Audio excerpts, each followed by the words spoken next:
Hello friends, তোমাদের সকলকে দাদাজি চ্যানেলে স্বাগত। আজকে আলোচনা করব ক্লাস 12 ফোর্থ সেমিস্টার পলিটিক্যাল সায়েন্সের তোমাদের যে ষষ্ঠ অধ্যায়টি আছে সংবিধান সংশোধন ও স্থানীয় স্বায়ত্তশাসন ব্যবস্থা, এই অধ্যায় থেকে আজকে আলোচনা করব সংবিধান সংশোধন সম্পর্কে। আজকের ক্লাসে এই সংবিধান সংশোধন এটা শেষ হয়ে যাবে, আর নেক্সট দিন আমরা আলোচনা করব স্থানীয় স্বায়ত্তশাসন ব্যবস্থা অর্থাৎ লোকাল সেলফ গভর্নমেন্ট। বোঝা গেল? দেখো, সংবিধান সংশোধন, এখানে তোমরা বোঝো আগে সংবিধান কাকে বলা হয়। দেখো, সংবিধান হচ্ছে একটা আইনের নথি। দেখো, প্রত্যেকটা দেশ সেই দেশকে পরিচালনা করার জন্য যে আইনের নথি থাকে সেটাকে বলা হয় সংবিধান। যে আমাদের দেশ কিভাবে পরিচালিত হবে, আমাদের নাগরিকদের কি কি মৌলিক অধিকার থাকবে, ফান্ডামেন্টাল রাইটস থাকবে, আমাদের কি কি মৌলিক কর্তব্য থাকবে, ফান্ডামেন্টাল ডিউটিস থাকবে, সমস্ত কিছু, হাইকোর্ট সুপ্রিম কোর্ট তারা কিভাবে কাজ করবে, কোন কোন বিষয়ে তারা রায় প্রদান করবে, সমস্ত কিছু কিন্তু এই সংবিধানে লেখা থাকে। তাহলে এই যে সংবিধান, এটাকে কিন্তু সংশোধনও করা যায়। সংশোধন অর্থাৎ সেই সংবিধানের মধ্যে কিছু পরিবর্তন, সংবিধানের মধ্যে কিছু চেঞ্জ করা যায় কিন্তু। তাহলে সেই চেঞ্জ করলে বা পরিবর্তন করলে বা নতুন কোনো আইন যুক্ত করলে, কোনো ধারাকে বাতিল করা, তাহলে এই সমস্ত কাজই হচ্ছে সংশোধন করা, অর্থাৎ সংবিধানের মধ্যে কিছু পরিবর্তন করাকেই সংশোধন বলা হয়। তাহলে এই যে সংবিধান সংশোধন কেন প্রয়োজন?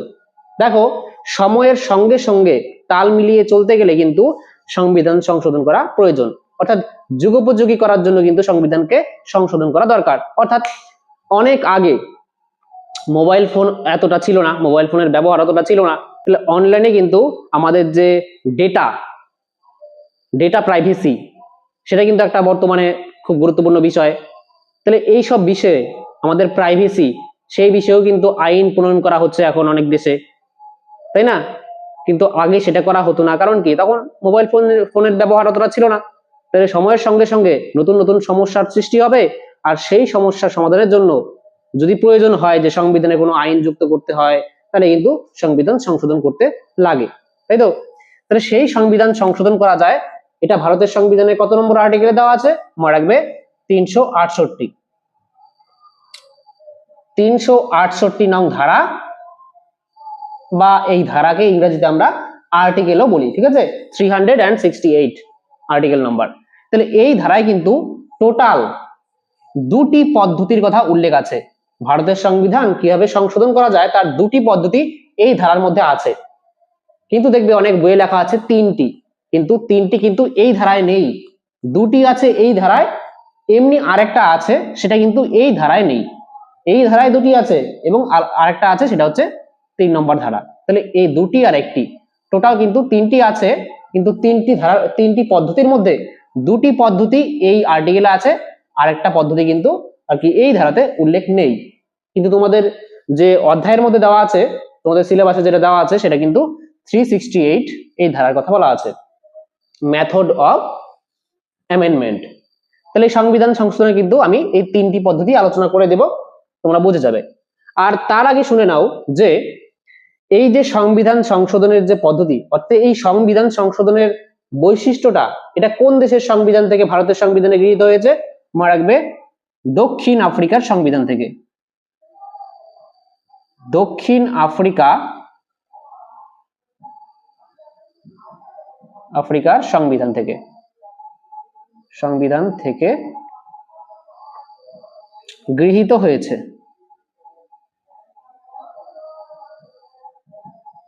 তাহলে ভারতের সংবিধানের মধ্যে যে সংবিধান সংশোধনের উল্লেখ আছে, এটা কোন দেশের সংবিধান থেকে গৃহীত হয়েছে?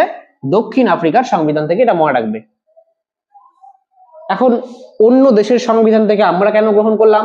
দেখো, ভারতের সংবিধান যখন তৈরি হচ্ছিল, তোমরা জানো ভারত স্বাধীন হয় 1947 সালে 15 আগস্ট। তারপরে সংবিধান আর কি, একটা সংবিধান সভা বসে, অর্থাৎ ভারতের যে সংবিধান আছে সেটা কে রচনা করে? ভারতের সংবিধান রচনা করে গণপরিষদ। এই গণপরিষদে অনেক মেম্বার ছিল, অনেক সদস্য ছিল, আর তার মধ্যে ছিল একটা ড্রাফটিং কমিটি, খরসা কমিটি, আর সেই খরসা কমিটির সভাপতি ছিলেন B.R. আম্বেদকর। তাহলে তিনি কি করেছিলেন? তিনি এবং গণপরিষদের সকল সদস্য মিলে সংবিধান তৈরি করেছিল। কতদিন সময় লেগেছিল ভারতের সংবিধান তৈরি হতে?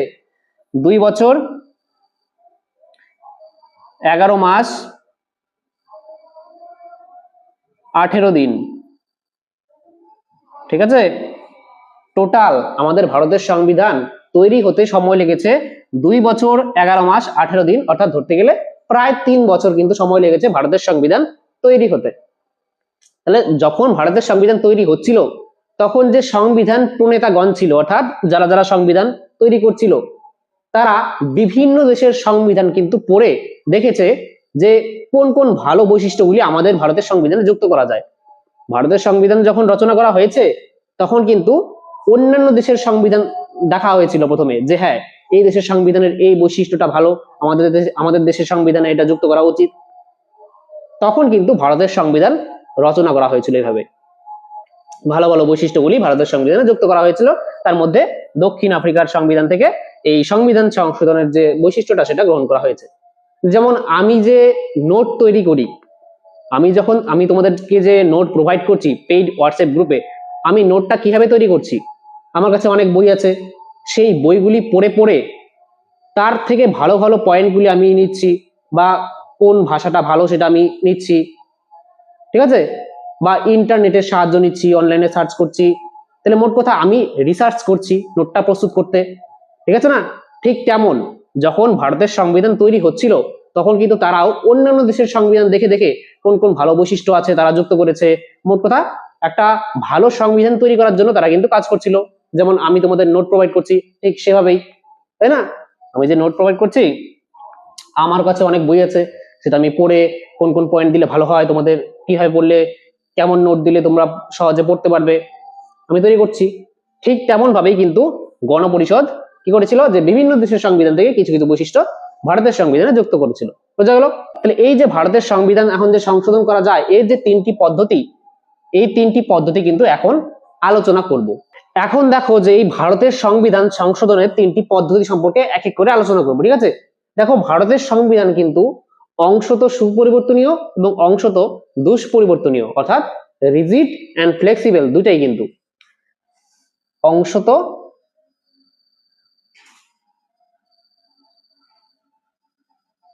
সুপরিবর্তনীয়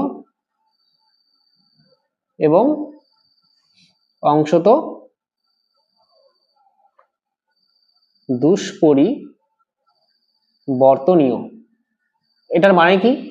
যে অংশত সুপরিবর্তনীয় অর্থাৎ ভারতের সংবিধানের এমন কিছু ধারা আছে, এমন কিছু বিষয় আছে যেই বিষয় খুব সহজেই সংশোধন করা যায়, এর জন্য সুপরিবর্তনীয় কিছুটা অংশ সংবিধানের।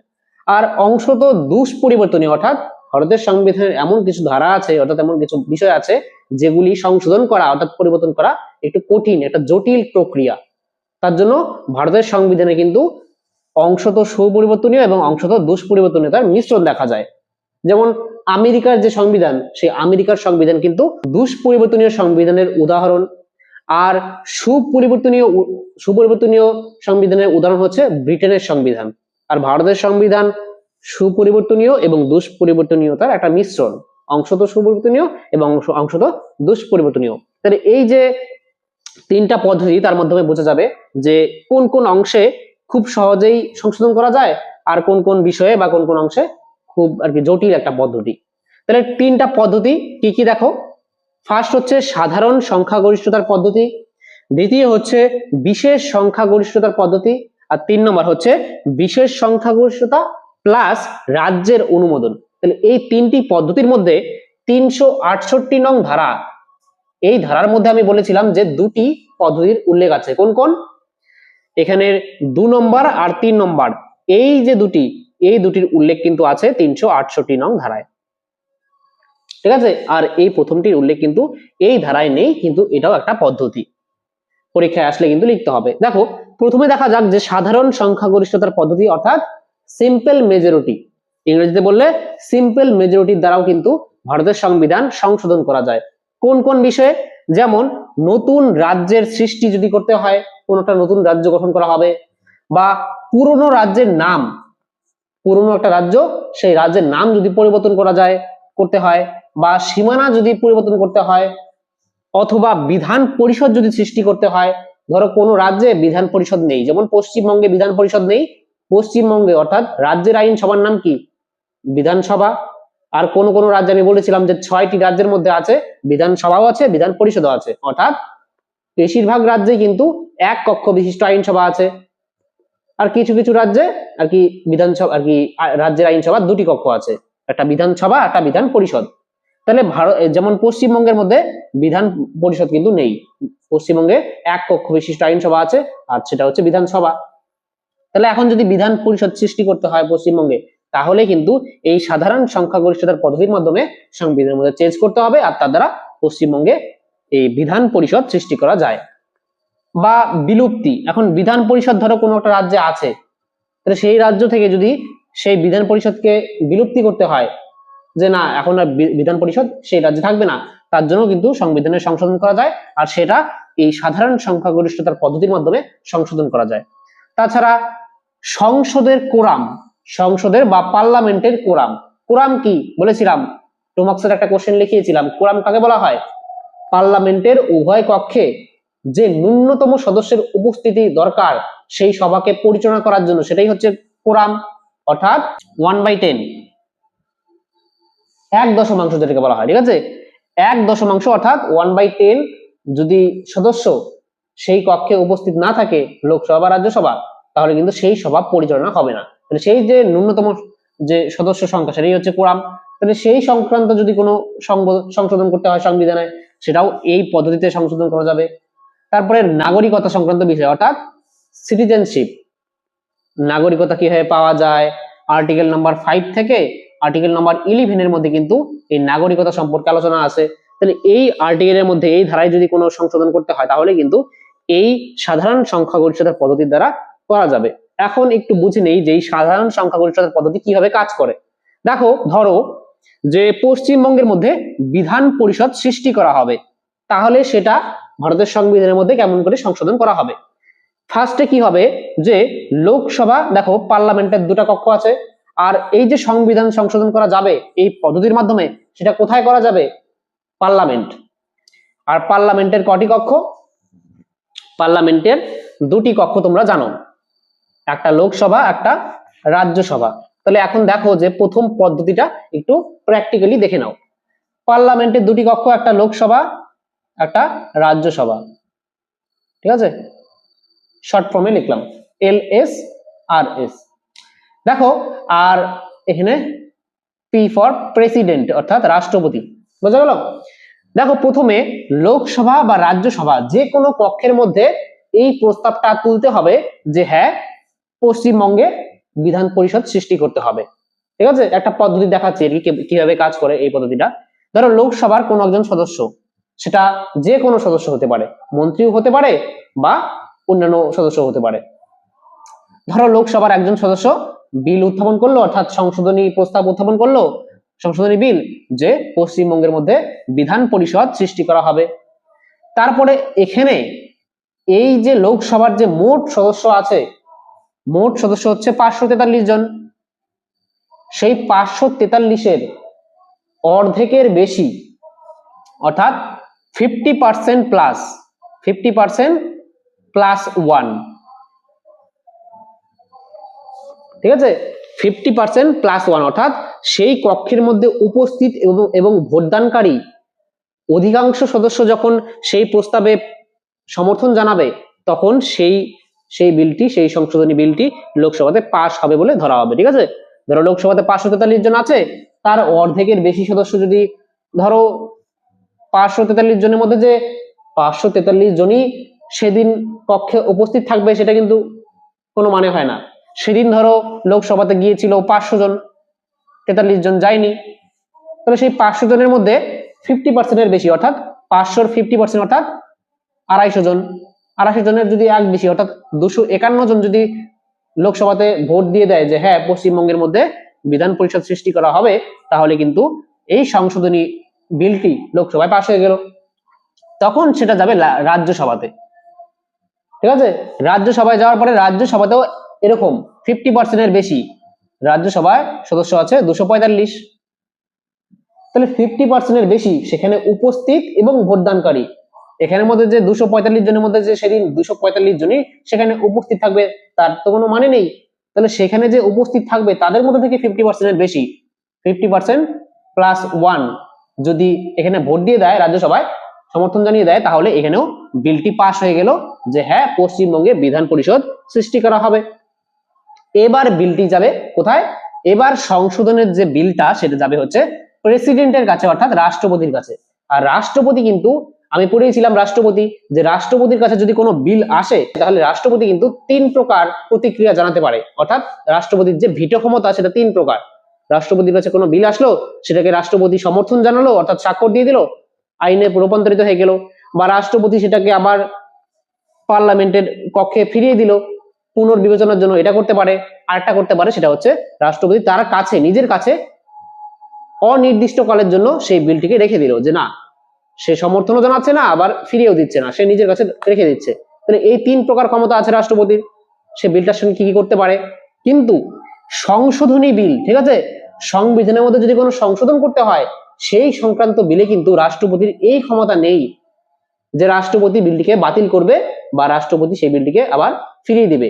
এক্ষেত্রে সংশোধনী বিলের ক্ষেত্রে শুধুমাত্র রাষ্ট্রপতি একটাই প্রতিক্রিয়া থাকবে, সেটা হচ্ছে যে সেখানে স্বাক্ষর দিতেই হবে রাষ্ট্রপতিকে, এটা মনে রাখবে। এমনি অন্যান্য বিল যদি পাস করা হয়, যে একটা নতুন আইন তৈরি করা হবে, সেই সংক্রান্ত আইনের যে বিলটা, সেটা রাজ্যসভা এবং লোকসভায় পাস হওয়ার পরে রাষ্ট্রপতির কাছে গেল, তখন রাষ্ট্রপতি সেই 3 প্রকারের মধ্যে 1 প্রকার প্রতিক্রিয়া জানাতে পারে, অর্থাৎ ভিটো প্রদান করতে পারে। কিন্তু সংবিধান সংশোধনের ক্ষেত্রে যদি কোনো বিল রাষ্ট্রপতির কাছে যায়, তখন কিন্তু রাষ্ট্রপতিকে সেই বিলে স্বাক্ষর করতেই হয়। বোঝা গেল? তাহলে এবার 2 কক্ষে পাস হয়ে গেলে রাষ্ট্রপতির কাছে যাবে, আর তারপরে সেই সংশোধনী পাস হয়ে যাবে এবং পশ্চিমবঙ্গের মধ্যে বিধান পরিষদ সৃষ্টি হয়ে যাবে। তাহলে বোঝা গেল সাধারণ সংখ্যাগরিষ্ঠতার পদ্ধতি কিভাবে কাজ করে। এবার দেখব যে বিশেষ সংখ্যাগরিষ্ঠতার পদ্ধতি, অর্থাৎ এখানে স্পেশাল মেজরিটি, এটা ছিল সিম্পল মেজরিটি, এটা হচ্ছে বিশেষ সংখ্যাগরিষ্ঠতা অর্থাৎ কি স্পেশাল মেজরিটি। এই পদ্ধতির সাহায্যে কোন কোন বিষয়ে আইন আর কি সংশোধন করা যায়? এটা হচ্ছে মৌলিক অধিকার, ফান্ডামেন্টাল রাইটস, ভারতের সংবিধানের 12 থেকে 35 নম্বর আর্টিকেলে কিন্তু ফান্ডামেন্টাল রাইটস এর কথা আছে। তারপরে নির্দেশমূলক নীতি, ঠিক আছে, 36 নম্বর ধারা থেকে 51 নম্বর ধারায় কিন্তু এই নির্দেশমূলক নীতির কথা উল্লেখ আছে।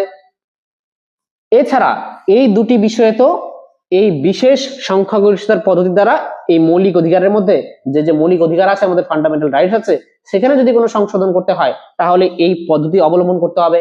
তাছাড়া যে 36 থেকে 51 নম্বর ধারার মধ্যে যে নির্দেশমূলক নীতি আছে, ঠিক আছে, directive principles of state policy, নির্দেশমূলক নীতিকে ইংরেজিতে বলা হয় DPSP, directive principles of state policy. ঠিক আছে, এগুলি তোমাদের পরে ভবিষ্যতে কিন্তু চাকরির পরীক্ষায় আসতে পারে, যে নির্দেশমূলক নীতি কত নম্বর আর্টিকেল থেকে কত নম্বর আর্টিকেলের মধ্যে আছে, এভাবে কোশ্চেন আসে। মৌলিক অধিকার কত নম্বর আর্টিকেল থেকে কত নম্বর আর্টিকেলের মধ্যে আছে, 12 থেকে 35 মৌলিক অধিকার, 36 থেকে 51 মধ্যে নির্দেশমূলক নীতি অর্থাৎ directive principles of state policy.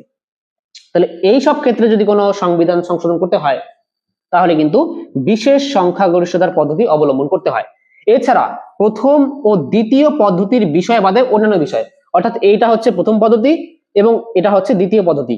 তাহলে এখানে যা যা আমি বিষয় লিখেছি, এছাড়াও আরো কয়েকটি বিষয় আছে, তাহলে সেই সব বিষয় বাদে বাকি সব বিষয় কিন্তু এই বিশেষ সংখ্যাগরিষ্ঠতার পদ্ধতিতে সংশোধন করা যায়। অর্থাৎ ভারতের সংবিধানের প্রায় 80%, ঠিক আছে, বেশিরভাগই এই পদ্ধতির সাহায্যে সংশোধন করা যায় ভারতের সংবিধান। ঠিক আছে, কিছু কিছু এটা, কিছু কিছু এটা, কিন্তু বেশিরভাগ ধারা বা বেশিরভাগ বিষয় এই বিশেষ সংখ্যাগরিষ্ঠতার পদ্ধতির মাধ্যমে কিন্তু সংবিধান সংশোধন করা যায় ভারতে। তাহলে এটা বোঝা যাক যে এই পদ্ধতি কিভাবে কাজ করে। দেখো আমি আবার এখানে শুরু করছি, বুঝিয়ে দিচ্ছি। তাহলে এটাও সেম, যে সংবিধান সংশোধনের ক্ষমতা কার কাছে আছে? পার্লামেন্টের কাছে আছে। আর পার্লামেন্টের 2টি কক্ষ, একটা হচ্ছে লোকসভা, একটা হচ্ছে রাজ্যসভা, তাই তো, আর প্রেসিডেন্ট রাষ্ট্রপতি। তাহলে ধরো এবার মৌলিক অধিকার, নির্দেশমূলক নীতি, ধরো মৌলিক অধিকার 12 থেকে যে 35 নম্বর আর্টিকেলের মধ্যে মৌলিক অধিকার আছে, ফান্ডামেন্টাল রাইটস আছে আমাদের, তাহলে এর মধ্যে যদি কোনো একটা ধারার মধ্যে সংশোধন করতে হয় তাহলে সেই সংশোধনের প্রস্তাব রাজ্যসভা বা লোকসভা যে কোনো একটা কক্ষের যে কোনো সদস্য উত্থাপন করলো। ধরো রাজ্যসভায় করলো, আগেরটা বলেছিলাম লোকসভা, এবার ধরো রাজ্যসভায়, রাজ্যসভার কোনো একজন মন্ত্রী বা কোনো একজন সদস্য একটা বিল উত্থাপন করলো, আর যেই বিলের মধ্যে মৌলিক অধিকারে কোনো পরিবর্তন করা হবে, তাহলে সেটা এই প্রস্তাবটা এখানে উত্থাপন করা হলো যে এখানে উপস্থিত ও ভোটদানকারী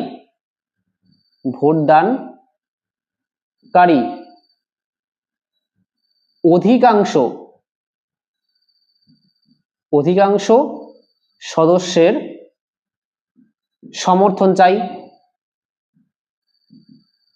অর্থাৎ এখানের মধ্যে কি হবে যে রাজ্যসভায় মৌলিক অধিকারের মধ্যে কোনো একটা সংশোধন করা হবে, তার জন্য একটা বিল উত্থাপন করলো কেউ। তাহলে সেই কক্ষের মধ্যে রাজ্যসভার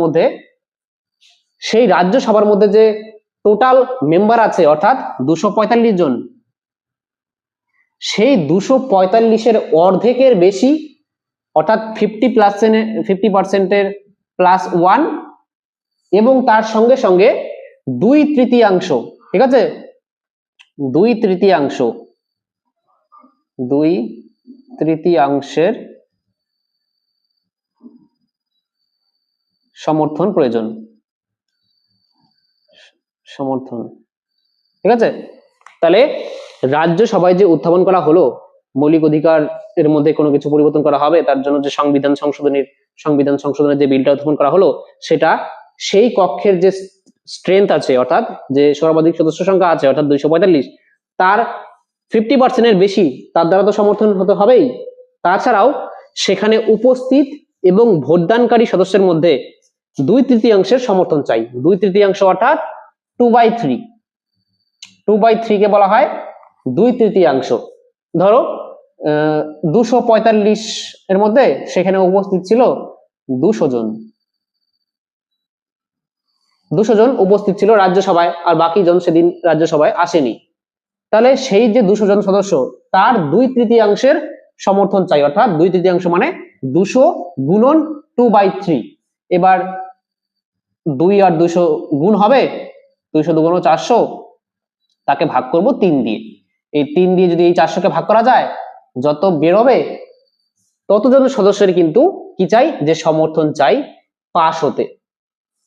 এই যে সাধারণ সংখ্যাগরিষ্ঠতার পদ্ধতি, এখানের মধ্যে শুধুমাত্র উপস্থিত এবং ভোটদানকারী 50% বেশি অর্থাৎ অর্ধেকের বেশি ভোট হলে এখানে পাস হয়ে যায়, কোনো বেশি জটিলতা নেই। কিন্তু এখানে একটু জটিলতা যে এখানে 50% তো লাগবেই, তার সঙ্গে সঙ্গে সেখানে উপস্থিত এবং ভোটদানকারী 2/3 সমর্থন চাই।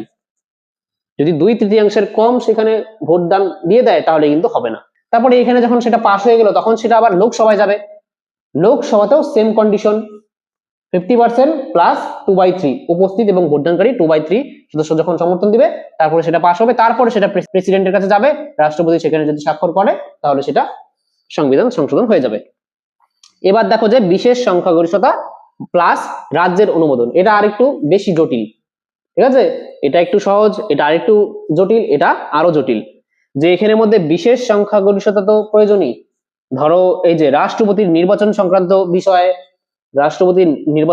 বিষয়, তারপরে কেন্দ্র ও রাজ্যের শাসনতান্ত্রিক এখতিয়ার, তারপরে সুপ্রিম কোর্ট ও হাইকোর্ট সংক্রান্ত বিষয়, এইসব বিষয়ে যদি কোনো সংশোধন করতে হয় তাহলে কিন্তু এই 3 নম্বর যে পদ্ধতিটা আছে অর্থাৎ বিশেষ সংখ্যাগরিষ্ঠতা অর্থাৎ এখানে স্পেশাল মেজরিটি এবং রাজ্যের অনুমোদন, র্যাটিফিকেশন অফ স্টেট, তাহলে এই দুইয়ের কিন্তু অনুমোদন প্রয়োজন। এখানে যে 2 নম্বর পয়েন্টটা যে আলোচনা করলাম বিশেষ সংখ্যাগরিষ্ঠতা অর্থাৎ 50% +1 এবং তার সঙ্গে সঙ্গে 2/3 2/3 কিন্তু সমর্থন প্রয়োজন।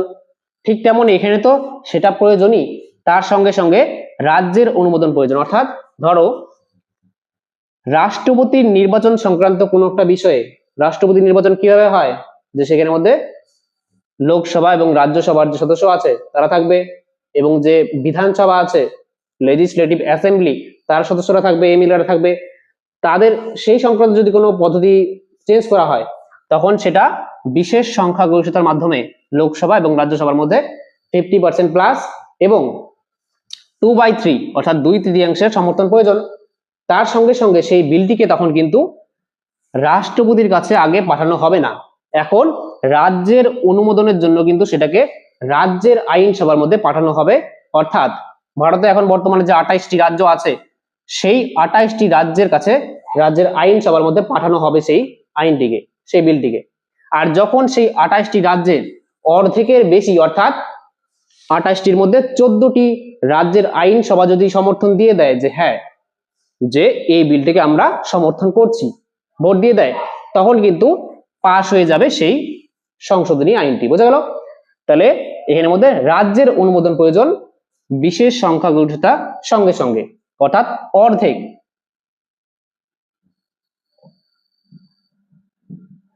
অর্ধেক রাজ্যের অনুমোদন প্রয়োজন।